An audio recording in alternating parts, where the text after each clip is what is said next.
Let's go. So, her dad was in the EDL. Now he accepts her as a Muslim. Sadly, my father, he became very involved with them and he actually stopped speaking to me. So, Amira's dad invited her out to eat and took her out for a beautiful Turkish lunch. Check out our sponsors, Nature's Blends. They specialize in premium Ethiopian black seed products. The website is in the description link below. You can also use the discount code SALAM10 for 10% off their products. Assalamu alaikum wa rahmatullahi wa barakatuh, brothers and sisters and dear friends. Hope you guys are well, inshallah. Welcome to this set. Now, this is a different set. You don't see this guy's couch anymore because he's left this couch. He's abandoned this couch. I will be back. He's left that Jahiliyyah life behind. So what we're doing, brothers and sisters, today is we're reacting in public. It's nice. Got the sun here, inshallah. And we've got a beautiful news, should I say, from a sister who hasn't spoken to her father, who was a member of the EDL. And a party you're very familiar with.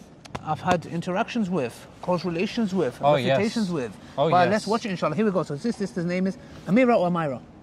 Yes. Amira. Okay, let's go. So, her dad was in the EDL. Now he accepts her as a Muslim. Amira, or Amira, a revert from England, shared the heartwarming story about her reunion with her dad on Instagram. After not seeing him for 5 years? Yep. Yeah. The EDL is the English Defence League, which is a group in the UK who are against Islam and against Muslims living here in the UK. Sadly, my father, he became very involved with them and he actually stopped speaking to me, and which was devastating for me because we'd always had a very, very close relationship. So despite her father adopting anti-Muslim views, Amira never gave up on him. So 5 years had gone by. I had tried to call him, tried to email him, tried to keep in contact with him, but it was almost impossible. Oh, wow. Until 2021, this year, I received a message from my father saying that he wanted to see me and meet with me, and that he had changed his views regarding Islam, and that he no longer is with the EDL. So Amira's dad invited her out to eat and took her out for a beautiful Turkish lunch. I'm Kurdish, by the way, but I'm from Turkey. Amira shared a photo of them at the reunion. It was very emotional to see my father again after so long, and he was very happy to see me, and he realizes that he had taken a bad path, and that a lot of the views that he had about Islam was not true. And it was just very nice for me because I know there's a lot of other reverts that sometimes feel like their family will never accept them. So what I would say to you is that never lose hope. If my father can change his heart, then anyone. Wow, mashallah. What a way to end. That's absolutely beautiful. You know why? Because the thing is, I can resonate with that, and it's close to home with me as well. And a lot of revert people that are watching this, and you think to yourself sometimes, how do I deal with it? And me personally, sometimes, I'm sure she can relate with this as well maybe, is that I might have an interview with her, with a trainer trying to arrange, inshallah. Yeah. But the thing is, sometimes you do feel hopeless. Sometimes you see a glimpse of hope, but sometimes that is overshadowed by a conflict that happens. So these are things where it's ups and downs. Like even with my own father, sometimes I see a glimpse of hope and I'm like, yes. And then something happens and it's like, wow, nah, he's never going to accept Islam, or accept me, yeah, okay, but accepting Islam, never. So the thing is, I think that's a brilliant start, and it shows us... Green. Yes, his father on his deathbed, bro, after 20 plus years. So what that shows, brothers and sisters, is firstly, if you ever doubt yourself, or doubt the efforts that you're doing to give dawah to your family members, if you ever feel like, you know what, my dawah's not working, never ever doubt who your Lord is. And this is very important. Beautiful. Because, no, it's true, because there was a lot of stuff, like for example, I would talk about my struggles with not waking up for Fajr. Anytime We're limited, Allah's not limited. Exactly. So I think what this shows is Allah subhanahu wa ta'ala breaks down things slowly. Like I was telling you, like recently, like my dad, even like personal things, like for example, sending my daughter to an Islamic school, he's not fond of that. Do you get what I'm trying to say? Yeah. Because of certain reasons and whatever it may be. But the thing is, like I was telling you, and we was talking about this, a couple of months ago, and I was like, oh man, my dad's really making it hard, he doesn't want my daughter to go to an Islamic school. Bro, 2 weeks ago, my dad picked her up from the very Islamic school. MashaAllah. Do you get it? And remember how much I was telling you, how much that got to me, at the end of the day.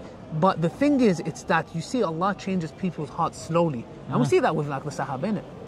Yeah, I mean, the good things come to those who wait. Yeah, they come to those who wait. Yeah. And this world is a test for us. Yeah, and Allah doesn't burden a person more than they can bear. Yeah, and look guys, just like we wait for the the ripest of fruits, it takes time, you know. Dishes, when you make them, they take time. Yes. So with these things, And it tastes better.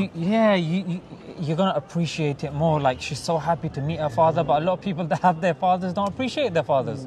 Who knows how much that relationship would flourish now, and how amazing it is. It actually reminds me of instances like Ibrahim alayhi salam and his father, Azar.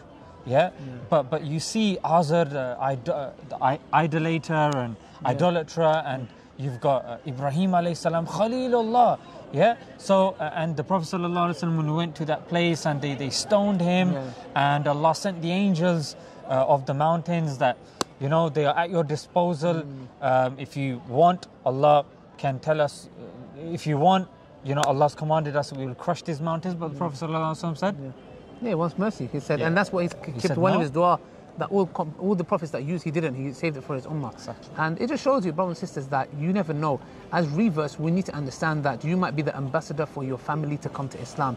Gradually, you might see it as impossible, but gradually, one day you would see that happening. And as an ambassador, you need to be a good role model with your akhlaq, your adab, the way you carry yourself, because your actions is dawah.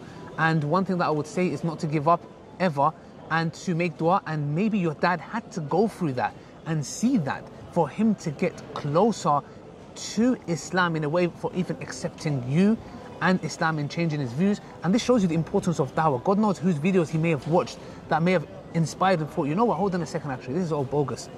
And I think that's it. Any last words? I think what's very important to understand is, past the age of 25, you're really set in your ways. It's very difficult for a person to change habits.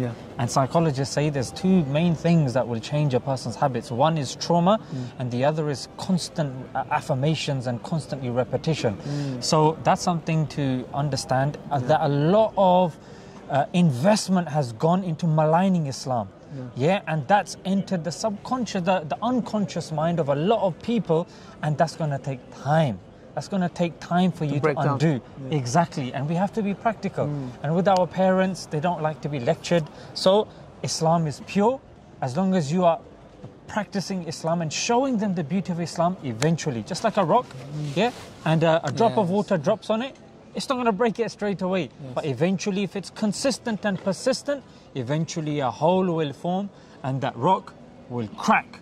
Inshallah, and they will accept Islam. Brothers and sisters, hope you enjoyed this. If you would like to see more videos, reaction videos out in the public, comment in the section below. And inshallah, we make dua that Allah subhanahu wa ta'ala reunites this sister with her father in Jannah. He accepts, inshallah, Islam. Ameen. And for all of us, reverse, inshallah, we know how painful it can be to think that they may die on disbelief. Till next time, assalamu alaikum wa rahmatullahi wa barakatuh. Assalamu wa rahmatullahi wa barakatuh.